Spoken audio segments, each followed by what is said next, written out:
إن الحمد لله نحمده ونستعينه ونستغفره ونعوذ بالله من شرور أنفسنا ومن سيئات أعمالنا من يهده الله فلا مضل له ومن يضلله فلا هادي له وأشهد أن لا إله إلا الله وحده لا شريك له وأشهد أن محمدًا عبده ورسوله يا أيها الذين آمنوا اتقوا الله حق تقاته ولا تموتن إلا وأنتم مسلمون يا أيها الناس اتقوا ربكم الذي خلقكم من نفس واحدة وخلق منها زوجها وبث منهما رجالا كثيرا ونساء واتقوا الله الذي تساءلون به والأرحام إن الله كان عليكم رقيبا يا أيها الذين آمنوا اتقوا الله وقولوا قولا سديدا يصلح لكم أعمالكم ويغفر لكم ذنوبكم ومن يطع الله ورسوله فقد فاز فوزا عظيما أما بعد فإن خير الحديث كتاب الله وخير الهدي هدي محمد وشر الأمور محدثاتها وكل محدثة بدعة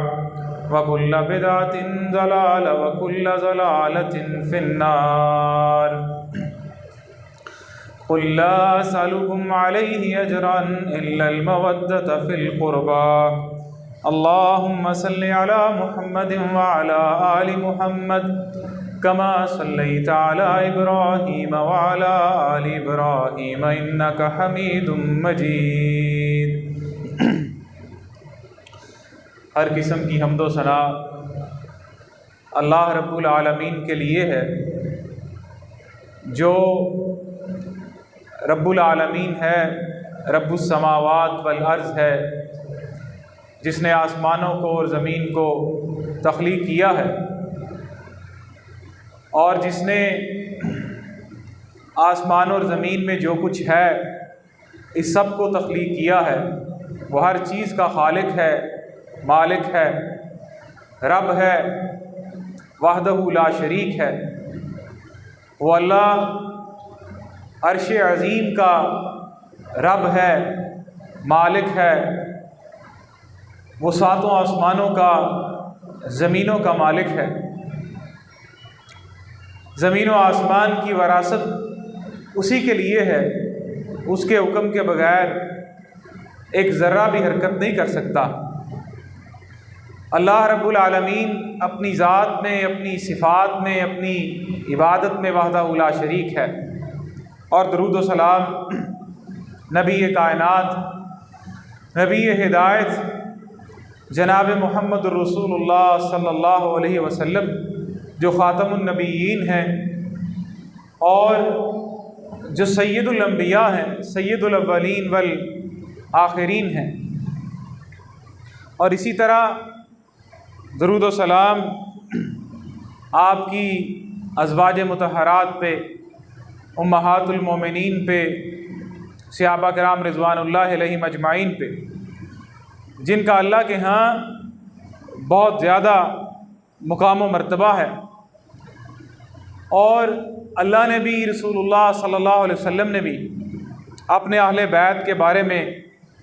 مسلمانوں کو خاص طور پہ تلقین فرمائی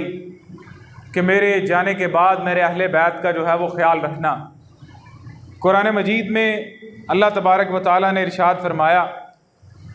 کہ اے پیغمبر کہہ دیجئے قل لا اسألکم علیہ اجرا الا المودۃ فی القربى،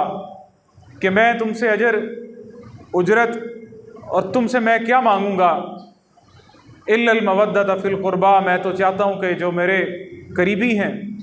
میرے اہل بیت ہیں، یہ دوسرے لوگ ہیں، میرے قرابت دار جو ہیں، ان سے محبت کرو اور ان کا جو ہے وہ خیال رکھو۔ آج غالباً 24 ذوالحج ہے، 18 ذوالحج کو سیدنا عثمان رضی اللہ تعالیٰ عنہ کی شہادت ہوئی، اور 18 ذوالحج کا ایک اور واقعہ جو مسلمانوں کے مختلف جو ہے وہ گروہوں میں سے ایک گروہ جو ہے وہ جن کو ہم رافضی کہتے ہیں، شیعہ کہتے ہیں، 18 ذوالحج کے حوالے سے ایک بڑی عید جو ہے وہ مناتے ہیں جس کو عید غدیر خم جو ہے وہ کہا جاتا ہے۔ اسی روز حالانکہ عثمان رضی اللہ تعالیٰ عنہ شہید ہوئے۔ عید غدیر خم جہاں تک اسلام کا تعلق ہے، قرآن کا اور سنت کا، ہم یہ سمجھتے ہیں کہ اللہ تبارک و تعالیٰ نے 2 عیدیں ہیں جو مسلمانوں کے لیے مشروع ٹھہرائی ہیں، ایک عید الفطر اور ایک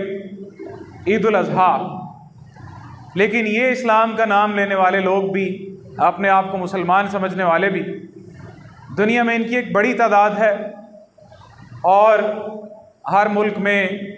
آپ دنیا میں کہیں بھی چلے جائیں تو لوگ ملتے ہیں۔ اللہ تبارک و تعالیٰ نے اسلام کے بارے میں ایک قاعدہ اور قانون جو ہے وہ بنایا ہے کہ اسلام سازی کا حق جو ہے وہ صرف اللہ کو ہے، وہ کسی دوسرے شخص کو نہیں ہے، کیونکہ دین مکمل ہو چکا ہے۔ اور اللہ تبارک و تعالیٰ نے فرمایا الیوم اکملت لکم دینکم واتممت علیکم نعمتی ورضیت لکم الاسلام دینا۔ میدان عرفات میں رسول اللہ صلی اللہ علیہ وسلم نے خطبہ حجۃ الوداع دیتے ہوئے یہ آیت نازل ہوئی۔ آپ نے کہا کہ دین، اللہ نے کہا میں نے آج کے دن مکمل کر دیا ہے، اپنی نعمت کو تمہارے اوپر پورا کر دیا ہے، اور تمہارے لیے دین اسلام کو جو ہے وہ پسند فرما لیا ہے۔ اب کسی شخص کا یہ حق نہیں بنتا کہ وہ شریعت سازی کرے، یا وہ اپنی طرف سے کہ دین کے اندر کوئی اضافہ کرے یا کمی کرے کہ یہ بھی عید ہے یا یہ ایک خاص عبادت ہے جو قرآن سے اور سنت سے ثابت نہیں۔ وہ شخص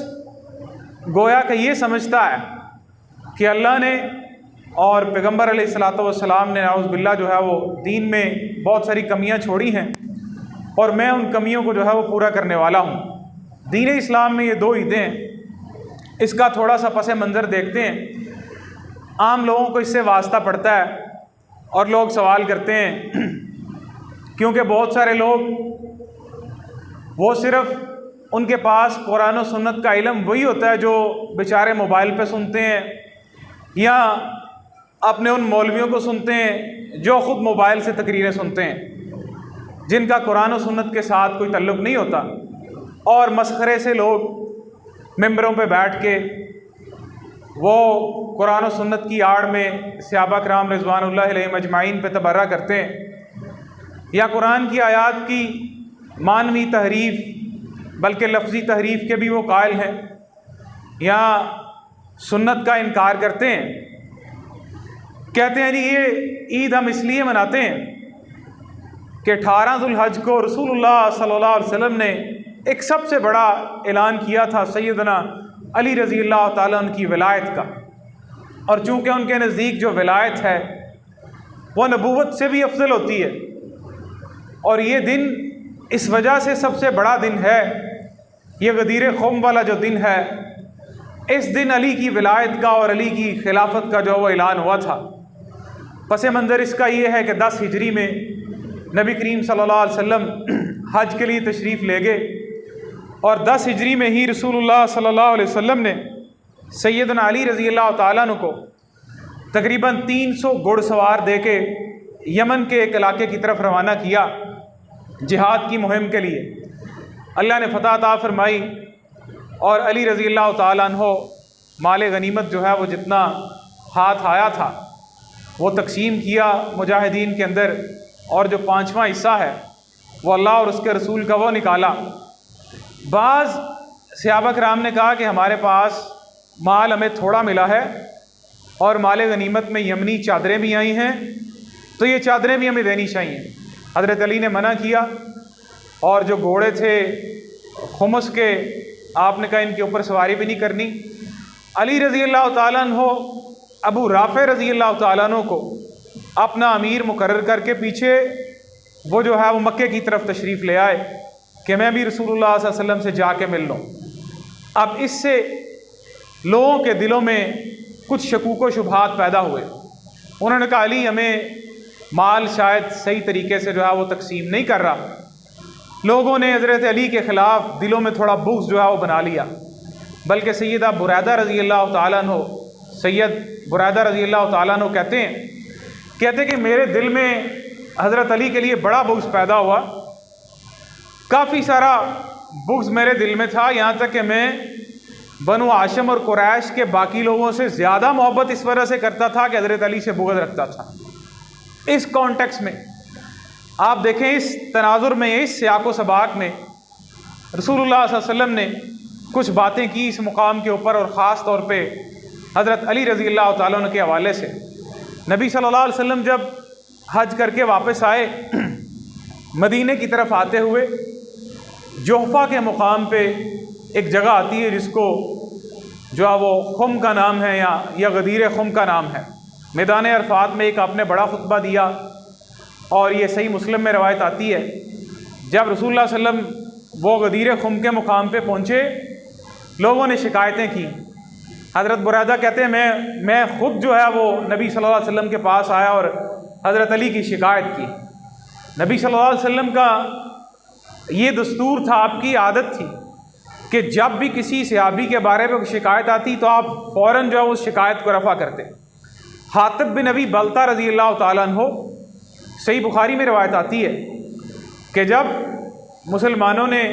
مکے پہ چڑھائی کرنے کا سوچا تو حاطب بن ابی بلتہ نے، کیونکہ ان کے گھر والے مکے میں تھے، مکے والوں کو خط لکھا اور مسلمانوں کی جاسوسی کی۔ ایک صحابی ہے، جلیل القدر صحابی، پکڑے گئے۔ اللہ تبارک و تعالیٰ نے رسول اللہ صلی اللہ علیہ وسلم کو وحی کے ذریعے بتلا دیا۔ حاطب کو بلایا گیا۔ سیدنا عمر رضی اللہ تعالیٰ نے کہتے ہیں اللہ کے رسول مجھے اجازت دیں میں اس منافق کی گردن اڑا دوں۔ نبی صلی اللہ علیہ وسلم نے کہا نہیں عمر، اس کو چھوڑ دو، تمہیں نہیں پتا کہ حاطب قد شاہدہ بدرن، یہ بدر والا صحابی ہے، اور بدر والے صحابہ کے اوپر اللہ تبارک و تعالیٰ نے جان کے دیکھا تھا اور کہا کہ جاؤ آج کے بعد تم جو بھی عمل کرو اللہ نے تمہیں معاف کر دیا ہے۔ صحابہ کرام رضوان اللہ علیہم اجمعین، ان کی حسنات اور ان کی نیکیاں وہ اتنا بڑا سمندر ہیں کہ اگر ان سے کوئی خطا ہوئی ہے تو اس سمندر میں غرق ہو جاتی ہے۔ آپ دیکھیں نا، حدیث میں اگر آیا کہ دو کلے جو ہے وہ پانی اس سے زیادہ ہو تو پانی میلا نہیں ہوتا۔ امام ابن قیم رحمہ اللہ کہتے ہیں اس طرح جو صحابہ کرام رضوان علیہم اجمعین ہیں، ان کی حسنات اور ان کی نیکیاں اور اللہ کی رضا اور جنتوں کے وعدے اس قدر زیادہ ہیں کہ اگر بشری تقاضوں کی وجہ سے بحیثیت انسان اگر ان سے کوئی خطا ہو بھی گئی ہو تو ان کی نیکیاں جو ہیں وہ ان کی سیئات کو ختم کر دینے والی ہیں۔ اور یہ دستور تو، یہ قاعدہ تو اللہ نے ہر ایمان والے کے لیے رکھا ہے کہ یہ جو حسنات ہیں یذہبن السیئات، کہ انسان کی خطاؤں اور غلطیوں کو جو ہے وہ معاف کروا دیتی ہیں۔ نبی صلی اللہ علیہ وسلم کے پاس حضرت علی کی شکایت صحابہ لے کے آئے تو رسول اللہ صلی اللہ علیہ وسلم نے اس خم کے مقام پہ کھڑے ہو کے خطبہ دیا۔ آپ نے کہا ایھا الناس، اے لوگو، یوشک، وہیں قریب ہے کہ اللہ تبارک و تعالیٰ ان یاتی رسول ربی، کہ میرے رب کا پیغام آئے، فاجیب، اور میں اس کو جو ہے وہ پیغام کو قبول کر لوں۔ عرفات کے میدان پہ حجۃ الوداع میں جس طرح کی باتیں ہوئیں، اس سے پہلے جتنی باتیں ہو رہی تھیں، سیدنا ابو بکر صدیق رضی اللہ تعالیٰ عنہ، دین مکمل ہو گیا، لوگوں کو اس بات کا اندازہ ہو گیا کہ رسول اللہ صلی اللہ علیہ وسلم کی رحلت کا وقت جو ہے وہ قریب آ گیا ہے۔ غدیر خم کے مقام پہ بھی آپ نے کھڑے ہو کے کہا کہ کیا لوگوں، قریب ہے کہ رب کا پیغام آئے اور میں اس پیغام کو قبول کر لوں، لیکن انی تارک فیکم الثقلین، لیکن میں تم میں دو چیزیں چھوڑ کے جا رہا ہوں، ثقلین، جس کو بڑا مشہور کہتے ہیں نا کہ حدیث ثقلین، میں تم میں دو بھاری چیزیں چھوڑ کے جا رہا ہوں۔ اولہما کتاب اللہ فیہ الہدی والنور، کا ان میں سے پہلی کتاب جو ہے، پہلی جو چیز ہے وہ اللہ کی کتاب ہے، وہ ہدایت اور نور ہے، جس میں ہدایت ہے، رہنمائی ہے اور نور ہے۔ کا جو دوسری چیز ہے وہ میرے اہل بیت ہیں، میرے گھر والے ہیں۔ نبی صلی اللہ علیہ وسلم نے 3 دفعہ کہا کہ اذکرکم اللہ فی اہل بیتی